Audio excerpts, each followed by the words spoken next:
அனைவருக்கும் வணக்கம். வங்கக்கடல்ல புதிதாக காற்றழுத்த தாழ்வு மையம் உருவாயிருக்கு.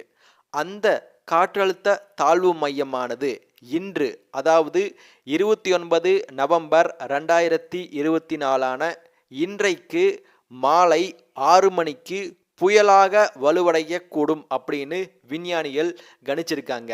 அந்த புயலுக்கு ஃபெங்கல் அப்படின்னு பெயர் வச்சிருக்கிறாங்க. அந்த ஃபெங்கல் புயலானது நாளை மதியம், அதாவது 30 நவம்பர் 2024 அன்னைக்கு மதியம் இந்த புயலானது மாமல்லபுரத்திற்கும் காரைக்காலுக்கும் இடையே கரையை கடக்கும் அப்படின்னு விஞ்ஞானிகள் கணிச்சிருக்காங்க. இந்த புயலானது கரையை கடக்கும் நேரத்தில் காற்றினுடைய வேகமானது மணிக்கு 90 கிலோமீட்டர் வேகத்தில் இருக்கும் அப்படின்னு விஞ்ஞானிகள் கணிச்சிருக்காங்க. இந்த புயலால் மிகப்பெரிய கனமழை வரப்போகுது.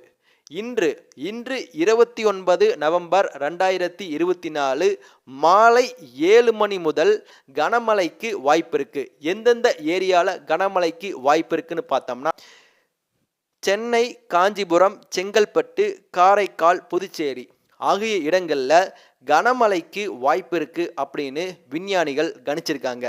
இந்த புதிதாக உருவாக போகிற ஃபெங்கல் புயலோடைய அடுத்தடுத்த அப்டேட்ஸை உடனுக்குடன் தெரிஞ்சுக்கணும் அப்படின்னா என்னுடைய யூடியூப் சேனலுக்கு மறக்காமல் சப்ஸ்கிரைப் பண்ணிடுங்க. நன்றி, வணக்கம்.